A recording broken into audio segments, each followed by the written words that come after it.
more functions cable. I borrow you. You just give me back when you come back. Thank you, Mr. Elvis. Welcome. Thank you too. The only Elvis I know. In Taiwan. Everywhere, like in the whole world. Okay. He stayed. He was there. Wynająłem samochód w Tajpej i właśnie będę próbował z niego wyjechać. Dobra, to jest półmetek mojej podróży. Jestem tu 2 tygodnie, zostały jeszcze 2 i dzisiaj wynająłem samochód. No jadę na samo południe. Plan był początkowy taki, żeby zrobić rundę dookoła wyspy, ale plany się trochę zmieniły. Dlaczego, to zobaczycie w kolejnym odcinku. No ale jaram się strasznie. Jadę samochodem po Tajwanie. Tu jest tyle samochodów i tu jest tyle skuterów i w środku tego wszystkiego jestem ja. I ja nie wiem, jak mi się to uda zrobić. Opowiem wam, jak trafiłem w ogóle na pana Elvisa, bo ten przeuprzejmy gentleman ma na imię Elvis, od którego wynająłem ten samochód, jak byłem u Casey'ego się wytatuować i odkryłem tą wspaniałą dzielnicę. To parę dni później się na nią wybrałem, żeby się po prostu pokręcić dookoła, napić się kawy i porobić jakieś zdjęcia. No i przewidywałem tam na kolejny dzień albo na następny, że rozpocznę poszukiwania rentalu, gdzie wynajmę samochód. No ale siedząc sobie na kawie stwierdziłem, a dobra, wpiszę sobie, czy w okolicy nie ma jakiegoś rentalu. No i okazało się, że był 300 metrów ode mnie. Kolejny przypadek. Wszedłem w opinię na Google. Były same pozytywne, w większości od obcokrajowców, że super rental i że w ogóle bardzo miło. No więc poszedłem i zapytałem, czy nie mają przypadkiem samochodu, który by mi mogli wynająć na 2 tygodnie. No i pan Elvis powiedział, że oczywiście, nie ma najmniejszego problemu. Do tego zaczęliśmy rozmawiać, jaki mam plan. No i ten samochód, czyli Toyota Vios, nigdy wcześniej tym nie jeździłem. Bo chyba nawet nie ma ich w Europie, z tego co mi przynajmniej wiadomo. No to okazało się, że właśnie ten samochód kosztuje $1800 tajwańskich za wynajem na 1 dzień. No ale że wziąłem go na 2 tygodnie, no to zrobił mi super cenę i zrobił mi $1500 tajwańskich na dzień z tej okazji, czyli opuścił mi o jakieś 4 dychy dziennie. No i ubezpieczenie za 1 dzień kosztuje $300 tajwańskich, więc tak naprawdę ubezpieczenie właśnie dostałem w gratisie. No i zapytał się w ogóle, jaki mam plan. No i jakby moja pierwsza myśl była taka, że pewnie gość się nie za bardzo ucieszy, jak mu powiem, że nie mam planu i biorę od niego samochód. No ale jak mu powiedziałem, że nie mam planu, to powiedział how exciting i zaczął mi opowiadać, co powinienem zobaczyć na Tajwanie i że w ogóle ekstra i wszystko super. No i się umówiliśmy właśnie dzisiaj, że odbiorę od niego tą furkę. No i właśnie jak się wymienialiśmy kontaktami, no i pytam się, jak go mam zapisać i on mówi właśnie, że Elvis. Ja mówię, jak to? Mówi, no tak mam na imię. Mówi, wszyscy obcokrajowcy się zawsze śmieją. Ja mówię, że to jest wspaniałe imię, że jest jedynym żywym Elvisem, jakiego znam. Mać. Nie! Pierwszy błąd! Pierwszy błąd. Pojechałem nie w tą stronę.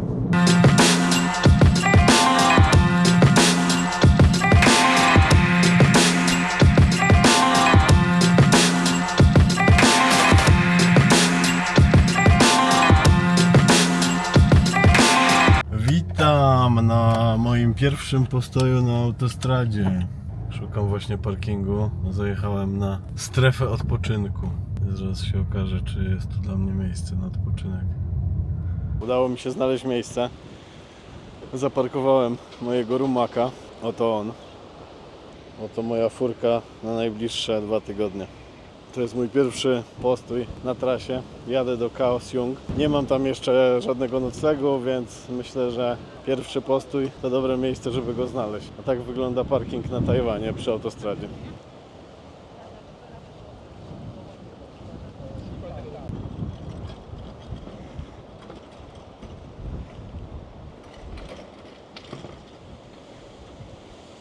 Nie mogło zabraknąć oczywiście wybiegu dla piesków.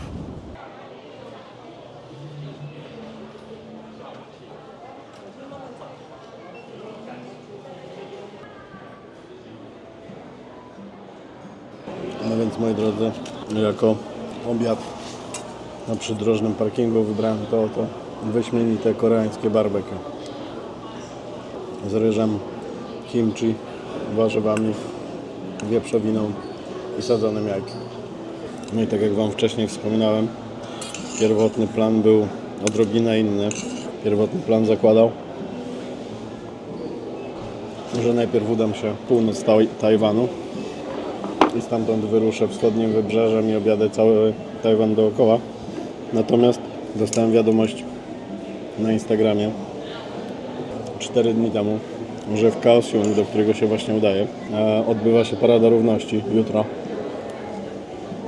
około południa. No i stwierdziłem, że muszę to zobaczyć, skoro ludzie tutaj mają taki poziom wyluzowania na co dzień. Muszę zobaczyć, jak tutaj wygląda Parada Równości. Myślę, że to będzie też okazja do zrobienia super zdjęć. No i jednocześnie jest to potwierdzenie mojej teorii, że czasem lepiej nie mieć planu, bo nie trzeba wtedy go zmieniać. No i w związku z tym, że nie było sztywnego planu, nie było porezerwowanych żadnych miejsc do spania, bo w tym Kaohsiung też nie mam, więc zaraz jak to zjem, to będę musiał coś znaleźć, żeby mieć gdzie spać. Chociaż w najgorszym wypadku założyłem, że nawet jeśli nic nie znajdę, w co wątpię, to zawsze mogę się przespać w samochodzie. Ale taki jest plan. Zostały mi jeszcze jakieś 3 godziny jazdy, no ale najważniejsze, że udało mi się wydostać z Tajpej i przebić przez armię skuterów. Jeszcze szybka kawusia. Mieszkanie już znalazłem. Znalazłem pokój w doskonałym hotelu. Przez doskonały rozumiem w tanim. No i w związku z tym, że jest tanio, to nie ma okien. Ale przez ostatnie 2 tygodnie przyzwyczaiłem się do spania bez okna, więc myślę, że jakoś dam radę. Myślę, że jest to uczciwa cena. New Generation of Boutique Business Hotel. Hotele bez okien. A w ogóle to na kawusie przyszedłem sobie w wspaniałe miejsce, gdyż za oknem jest ten wspomniany wcześniej przed wejściem wybieg dla piesełków, więc mogę sobie siedzieć, pić kawkę i patrzeć, jak pieski sobie spacerują.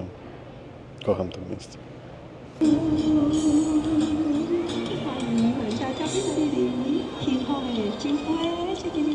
Wszystko, co powinno zostać odhaczone podczas pobytu na stacji, zostało odhaczone. Teraz spokojnie możemy ruszać w stronę zachodzącego słońca.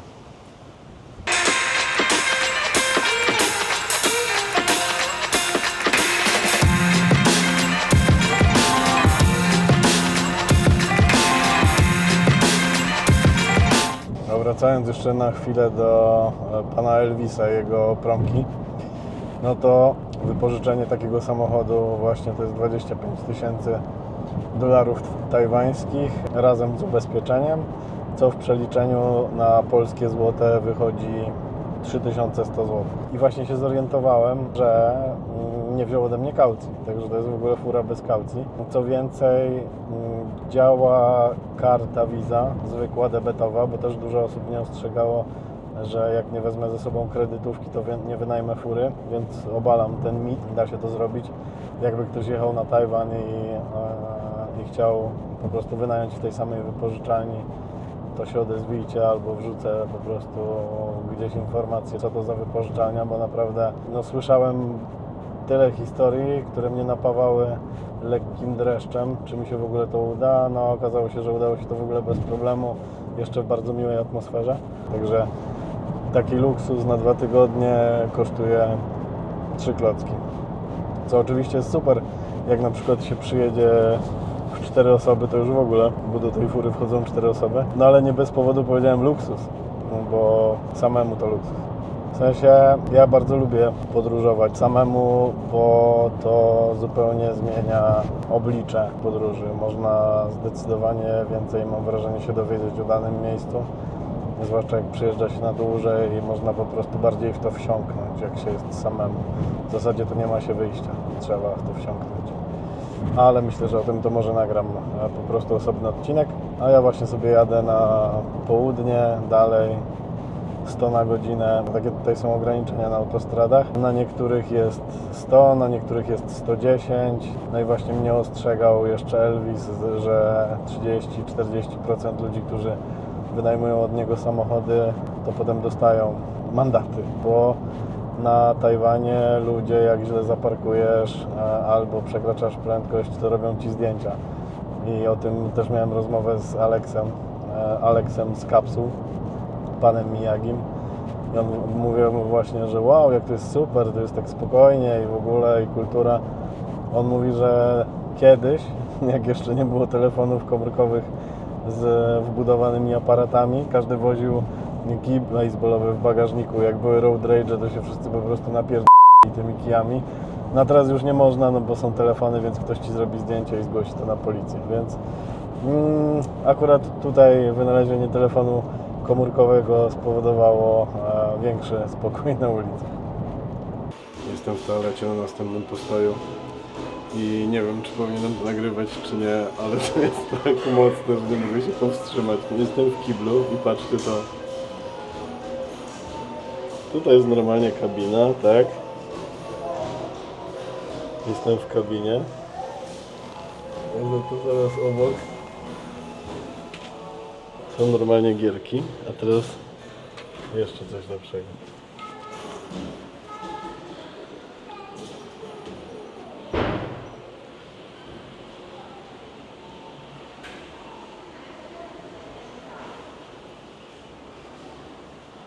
W sklepie lecą kolędy. Pani przy kasie mówi mi Merry Christmas, a po wyjściu z kibla można sobie porzucać rzuty wolne. Kocham to miejsce.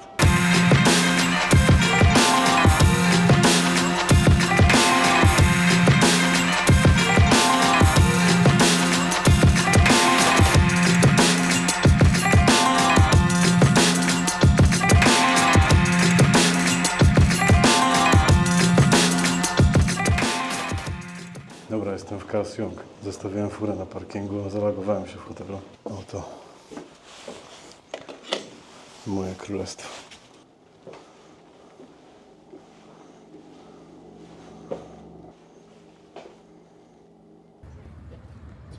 Wziąłem sobie szybki prysznic i wyszedłem jeszcze zobaczyć okolice, bo ten hotel ma dwa duże plusy. Jeden to oczywiście cena, a drugi to odległość od portu, w którym praktycznie się znajduje. No i kochani, tak jak mówili, miało to być tajwańskie Miami, no i jest tajwańskie Miami.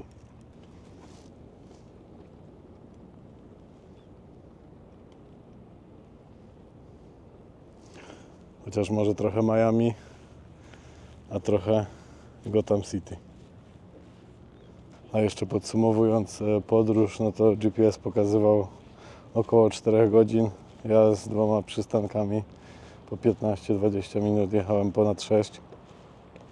Ostrzegano mnie, że tutaj kierowcy ciężarówek jeżdżą jak psychopaci. Nie wierzyłem, ale uwierzyłem. Ze 3 razy uniknąłem zepchnięcia po prostu na boczny pas, przez to, że tutaj obowiązuje ewidentnie prawo większego i silniejszego. Ale nic się nie stało. Wszystko jest wspaniale. Także idę do hotelu. Pozdrawiam. Dziękuję. Zostawcie łapki, komentarze, subskrypcje, dzwoneczki. A ja na sam koniec zostawiam Was z widokiem tego bydlaka.